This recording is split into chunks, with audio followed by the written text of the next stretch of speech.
بسم اللہ الرحمن الرحیم ونعم المولا ونعم النصیر رب اشرح لی صدری ویسر لی امری واحلل عقدۃ من لسانی یفقہوا قولی اللہم صلی علی سیدنا محمد وعلی آل سیدنا محمد وعلی اصحابہ وعلی ازواجہ اجمعین وبارک وسلم وصلی علیہ۔ الحمدللہ، اللہ تعالیٰ جل جلالہ کا لاکھ لاکھ شکر ہے کہ مالک الملک نے آج پھر ہمیں اپنی رضا کے لیے اپنی یاد میں محبت میں یہاں جمع ہونے کی توفیق اور موقع عطا فرمایا ہے۔ لاکھوں اور کروڑوں درود اور سلام سرور انبیاء حبیب خدا حضرت محمد مصطفیٰ صلی اللہ علیہ وآلہ وسلم پر، جن کے طفیل یہ کرم ہوا۔ سامعین کرام، اللہ تعالیٰ نے قرآن پاک میں ارشاد فرمایا ہے، وَهُوَ الَّذِي يَقْبَلُ التَّوْبَةَ عَنْ عِبَادِهِ وَيَعْفُو عَنِ السَّيِّئَاتِ وَيَعْلَمُ مَا تَفْعَلُونَ وَيَسْتَجِيبُ الَّذِينَ آمَنُوا وَعَمِلُوا الصَّالِحَاتِ وَيَزِيدُهُم مِّن فَضْلِهِ وَالْكَافِرُونَ لَهُمْ عَذَابٌ شَدِيدٌ۔ اللہ تعالیٰ تو وہ ہے جو اپنے بندوں کی توبہ قبول کرتا ہے اور گناہوں کو ان سے دور کرتا ہے، اور وہ جانتا ہے کہ تم لوگ کیا کرتے ہو۔ وہ دعا قبول کرتا ہے اپنے بندوں کی، ان لوگوں کی جو ایمان لائے اور نیک عمل کرتے ہیں، اور ان کو اپنے فضل و کرم سے اور زیادہ دیتا ہے، اور منکروں کے لیے بہت سخت عذاب ہے۔ اللہ تعالیٰ یہاں اپنی صفات بیان فرما رہا ہے۔ اللہ تعالیٰ جس طرح اپنی ذات میں وحدہ لا شریک ہے، اسی طرح اپنی صفات میں بھی وحدہ لا شریک ہے، اور مالک الملک کی اتنی صفتیں ہیں کہ کوئی آدمی جتنا بھی علم رکھتا ہو ان کو اپنی گنتی میں نہیں لا سکتا۔ جس طرف دیکھو اللہ تعالیٰ کی صفت ہی صفت ہے۔ آسمان، زمین، سورج، چاند، ستارے، پہاڑ، ندیاں، دریا، درخت، سبزہ، غرض ہر چیز مالک الملک کی صفت بیان کر رہی ہے۔ اپنے عمل سے، اپنے قول سے، اپنے فعل سے، اپنے حسن سے انسان جب بھی آسمان کی طرف دیکھتا ہے اسے یہی یقین ہوتا ہے کہ کوئی ایسا نہیں جو اس قسم کا مزین صاحبان بنا سکتا ہو۔ سورج کی طرف جب دیکھتا ہے، سورج کے فوائد کو جب سمجھتا ہے تو پھر بھی اسے یقین ہوتا ہے کہ کوئی نہیں جو اس قسم کی ضرورت والی چیز پیدا کرے۔ زمین جس کے اوپر پاؤں رکھ کر چلتا ہے، اس کو دیکھتا ہے تو پھر بھی حیران ہو جاتا ہے، اور اسے یقین ہو جاتا ہے کہ اور کوئی نہیں جو اس قسم کی طاقت زمین کو بخشے کہ جس قدر خوبصورت سبزہ، ریت، پھول اگتے ہیں۔ یہ ساری صفات مالک الملک کی ہیں۔ جس طرف بھی دیکھیں ایسی ایسی صفات ہیں کہ آدمی حیران ہو جاتا ہے۔ لیکن سب سے بڑی مالک الملک کی صفت یہ ہے کہ وہ غفور الرحیم ہے، وہ رحم کرنے والا ہے، وہ معاف فرمانے والا ہے، وہ توبہ قبول فرمانے والا ہے۔ اس ارشاد پاک میں وہ اپنی یہ صفت بیان فرما رہا ہے کہ وہ توبہ قبول کرتا ہے۔ ہر انسان جو بھی اس کی بارگاہ میں توبہ کرتا ہے، خداوند تعالیٰ اس کی توبہ قبول کر لیتا ہے۔ نبی پاک صلی اللہ علیہ وآلہ وسلم نے فرمایا کہ مغرب کی طرف ایک دروازہ ہے جس کی چوڑائی 70 برس کا سفر ہے، اس کا نام باب توبہ ہے۔ وہ اس وقت تک کھلا رہے گا جب تک کہ سورج مغرب سے طلوع ہو، یعنی قیامت تک توبہ کا دروازہ ہر وقت کھلا رہے گا۔ جس وقت بھی کوئی توبہ کرے اللہ تعالیٰ قبول فرمائے گا۔ اس وقت تک جب انسان کی روح نکلنے والی ہو، غرغرہ یعنی جب سانس اوپر جاتی ہے اور موت سامنے آ جاتی ہے، اس وقت تک توبہ قبول ہوتی ہے۔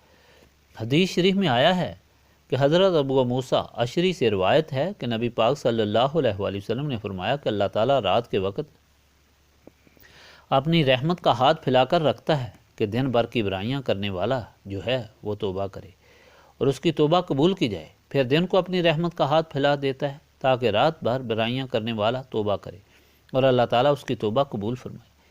اللہ تعالیٰ کے رحم و کرم اور معاف کرنے والی صفت سب سے بڑی صفت ہے جو انسان جانتا ہے اور جس سے انسان کو تسلی ہوتی ہے، اور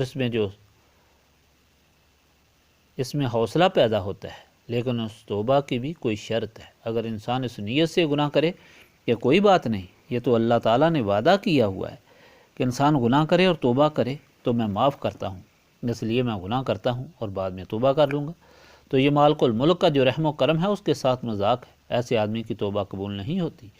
اور اگر توبہ کرتے ہوئے بھی اس کا یہ خیال ہو کہ کوئی بات نہیں، میں نے پچھلے گناہ کی بھی توبہ کی، پھر گناہ کروں گا، پھر توبہ کروں گا، توبہ کا دروازہ تو کھلا ہے، یہ توبہ بھی توبہ نہیں، یہ بھی منافقت ہے۔ توبہ کی جو شرائط ہیں ان کے ساتھ توبہ کرے گا تو پھر توبہ ہوگی۔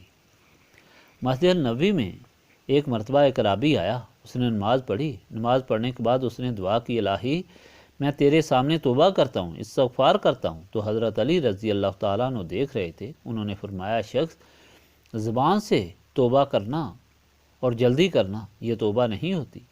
تو اس نے عرض کیا کہ امیر المومنین تو پھر آپ بتائیں کہ توبہ کس طرح ہوتی ہے، وہ کون سی توبہ ہے؟ حضرت علی رضی اللہ تعالیٰ نے فرمایا کہ توبہ کی شرائط ہیں۔ سب سے پہلی شرط تو یہ ہے کہ توبہ کرنے والا اپنے گناہوں پہ نادم ہو، وہ شرمندہ ہو اور اسے یقین ہو کہ جو کچھ میں نے کیا ہے وہ غلط تھا، گناہ تھا، غلطی تھی، غفلت تھی اور میں مجرم ہوں، اور یہ انتہائی برا کام تھا جو میں نے کیا ہے، جو مجھے نہیں کرنا چاہیے تھا، جو جیسے کبھی نہیں کروں گا۔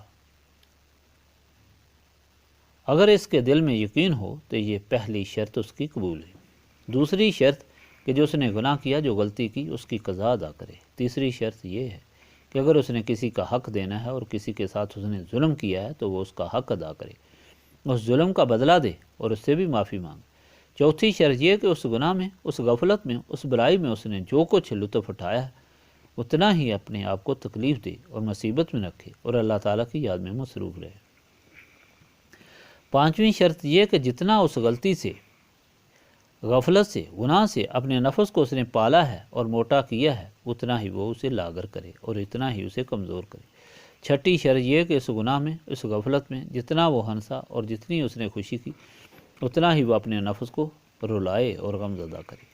جب یہ شرائط پوری ہوں تو اس کی توبہ قبول ہوتی ہے۔ یہ شرائط دیکھنے سے ایسا بھی معلوم ہوتا ہے کہ پھر توبہ بعض آدمیوں کی قبول ہی نہیں ہو سکتی اگرچہ وہ دل سے توبہ کرتا ہو۔ مثال کے طور پر اگر اس نے اتنی قضا کی جس کی ادا اس کے اختیار میں ہی نہیں تو وہ کیا کرے گا؟ اگر کسی کا اس نے اتنا دینا ہے جو اس کے بس میں نہیں کہ وہ اس کو ادا کرے تو پھر کیا کرے گا؟ لیکن ایسی بات نہیں، اصل بات جو ہے وہ اس کی نیت پر ہے۔ اگر وہ خداوند تعالیٰ کے سامنے مخلص ہے تو اس میں جتنی بھی کمی ہے وہ مالک الملک پوری کرے گا، جس کے خزانے میں کوئی کمی نہیں، یہ اس کا وعدہ ہے۔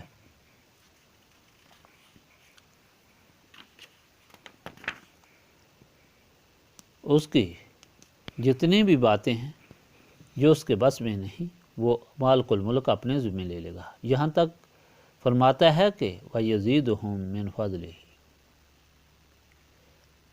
اور اس کو اپنے فضل سے اور زیادہ عطا فرما دے گا، یعنی اس کی کمی کو پورا کرنے کے بعد مزید عطا فرمائے گا، کیونکہ وہ رحیم اور کریم ایسا ہے کہ اس کا شریک ہی کوئی نہیں، اس کے مقابلے کا کوئی ہے ہی نہیں، ایسی کسی کی حیثیت ہی نہیں کہ وہ اور زیادہ عطا فرمائے۔ وہ صرف گناہ ہی معاف نہیں فرماتا بلکہ اور زیادہ عطا فرماتا ہے۔ حدیث شریف میں آیا کہ انسان جب توبہ کرتا ہے، صدق کے دل سے توبہ کرتا ہے اور استغفار کرتا ہے تو اللہ تعالیٰ سب سے پہلے اس کے گناہوں پر پردہ ڈال دیتا ہے، پھر اس کے گناہوں کو اس کے نامہ اعمال سے مٹا دیتا ہے اور پھر اس کو اتنا عطا فرماتا ہے کہ اس کے جتنے گناہ ہوتے ہیں ان کو نیکیوں میں تبدیل کر دیتا ہے۔ یہ توبہ کرنے والا شخص جو اللہ تعالیٰ کے سامنے توبہ کرتا ہے، جس کو اللہ تعالیٰ اتنا زیادہ اپنا قرب عطا فرما دیتا ہے، اپنی رضا عطا فرما دیتا ہے، یہی اگر دنیا دار سوچے کہ اسے کیا فائدہ ہوا، ایک توبہ نہیں کرتا اور اپنی ساری زندگی اس دنیاوی غفلت اور شور میں گزار رہا ہے، اور دوسرا صدق کے دل سے توبہ کر رہا ہے، تو ان کا فرق پھر کیا ہوا؟ ان کا بہت بڑا فرق ہے۔ وہ اللہ تعالیٰ کا بندہ بن گیا اور دوسرا جو ہے وہ شیطان کا غلام بن گیا۔ جو اللہ تعالیٰ کا بندہ بن گیا ساری کائنات اس کی غلام بن گئی، اور جو شیطان کا بندہ بن گیا ساری کائنات اس پر لعنت بھیجنا شروع کر دے گی۔ اور زندگی کے ہر ایک پہلو میں یہ بات واقعہ ہوتی ہے، جتنی دیر سے اس کا مظاہرہ ہو اتنی ہی اس کی سختی ہوتی ہے، خواہ دنیا ہو یا آخرت ہو۔ حضرت فضیل بن یاز کا مشہور قصہ ہے کہ وہ ڈاکو تھے، جب اللہ تعالیٰ نے انہیں توفیق بخشی اور انہوں نے توبہ کی اور صدقے دل سے توبہ کی تو اپنے گناہوں پر نادم ہو گئے، اور ندامت کے بعد انہوں نے اس طرح رہنا شروع کیا کہ جو اللہ تعالیٰ کے حقوق تھے ان کو تو انہوں نے اسی طرح ادا کرنا شروع کیا، بندوں کے حقوق کے لیے بھی لوگوں سے جن کا نقصان کیا تھا ان سے معافی مانگنا شروع کیا کہ میں نے بہت لوگوں پر ظلم کیا ہے۔ تو ایک یہودی کے پاس چلے گئے جس کا مال انہوں نے کافی لیا تھا، جا کر اس سے کہا کہ تم اپنا حق مجھے معاف کر دو۔ اس نے کہا کیوں معاف کر دوں؟ آپ نے مجھے بہت نقصان پہنچایا۔ فرمایا کہ میں نے سچے دل سے توبہ کر لیا اور میرے بس میں اب نہیں ہے، میری استطاعت میں نہیں ہے کہ وہ سارا مال میں واپس کر دوں۔ میں اس لیے تمہارے پاس آیا ہوں کہ تم مہربانی کرو اور مجھے وہ معاف کر دو۔ اس نے کہا کہ میں معاف نہیں کرتا کسی صورت میں بھی۔ مایوس ہو کر جب واپس چلے تو اس یہودی نے پیچھے سے پھر آواز دی کہ ذرا ٹھہرو۔ وہ ٹھہرے، ادھر آؤ۔ وہ آئے تو کہا کہ میرے سرہانے کے پاس ایک تھیلی پڑی ہوئی ہے، وہ مجھے اٹھا کر دو۔ انہوں نے وہ تھیلی اٹھا کر اس یہودی کو دی۔ یہودی نے کھول کر دیکھی تو اٹھ کھڑا ہوا اور پاؤں پر گر گیا اور کہا کہ میں نے آپ کو معاف کیا اور آپ مجھے کلمہ پڑھائیں اور مسلمان کریں۔ حضرت فضیل بن ایاز نے پوچھا کیا ہوا تم کو؟ اس نے کہا کہ میں نے تورات میں پڑھا ہے کہ جو شخص سچے دل سے توبہ کرتا ہے وہ اگر مٹی کو ہاتھ ڈالے تو وہ سونا ہو جاتی ہے۔ جب آپ نے مجھے کہا کہ میں نے سچے دل سے توبہ کر لی ہے اور آپ کو میں نے کہا کہ میں معاف نہیں کرتا اور آپ چلے گئے تو میں نے یہ تھوڑی سی مٹی تھیلی میں ڈال کر رکھی تھی اور آپ کو بلایا کہ آپ مجھے دیں اور آپ نے مجھے دی تو میں نے دیکھا کہ سونا بن گئی ہے۔ حاضرین مجلس، اللہ تعالیٰ کا یہ فرمان، نبی پاک صلی اللہ علیہ وآلہ وسلم کا یہ ارشاد مبارک اور یہ باتیں بیان کرنے کا مقصد یہ ہے کہ یہ ہماری محفل جو ہے یہ توبہ کی محفل ہے، اللہ تعالیٰ کے سامنے استغفار کرنے کی محفل ہے۔ وہ سارے لوگ جن کو اللہ تعالیٰ یہ توفیق بخشتا ہے، یہ سمجھ عطا فرماتا ہے کہ زندگی وہی زندگی ہے جو اللہ تعالیٰ کی یاد میں گزرے اور ہر وقت اس کے سامنے توبہ کرتے ہوئے گزرے، کہ اس کے اتنے احسانات اور اتنی مہربانیاں ہیں کہ جس کا شکریہ ادا کرنا انسان کے بس کی بات نہیں۔ اس لیے ہر وقت اس کے سامنے توبہ کرنے سے ایک لذت، ایک سرور اور ایک کیفیت پیدا ہوتی ہے۔ یہ ان لوگوں کی محفل ہے جو سارے کام چھوڑ کر اللہ تعالیٰ کے سامنے معافی مانگنے کو سب سے زیادہ اہمیت دیتے ہیں۔ اس لیے یہاں آنے والوں کو ان شرائط کا بھی بخوبی علم ہونا چاہیے، کہیں ایسا نہ ہو کہ اس سمجھ کے باوجود کہ توبہ ہی اللہ تعالیٰ کے قریب تک لے جاتی ہے اور ساری چیزوں کو چھوڑ کر توبہ کے لیے جمع ہونے والے اگر وہ ساری شرائط پوری نہ کریں، اپنی غلطیوں پر نادم نہ ہوں اور پھر یہاں سے جانے کے بعد اسی طرح اپنی زندگی گزاریں تو جس محفل کا فیضان ہے اس سے محروم نہ ہو جائیں۔ اس لیے اللہ تعالیٰ کی دی ہوئی توفیق سے فائدہ اٹھانا چاہیے۔ جب یہاں اللہ تعالیٰ سے معافی مانگی جائے تو اسی طرح دل میں صدق اور اللہ تعالیٰ سے پختہ وعدہ ہونا چاہیے، اور یہاں سے جانے کے بعد بھی زندگی اسی محبت، اسی اخلاص اور اسی وعدے پر گزارنی چاہیے۔ اور ایسی زندگی گزارنے کے لیے یہ اوراد پاک پڑھے جاتے ہیں کہ مالک الملک ان اوراد پاک کے طفیل ہمیں یہ توفیق عطا فرمائے کہ ایسی زندگی گزاریں، ایسے خیالات رکھیں، ایسا اخلاق رکھیں اور اس وعدے پر قائم رہیں۔ اسی خیال سے شروع کریں۔ بسم اللہ الرحمن الرحیم۔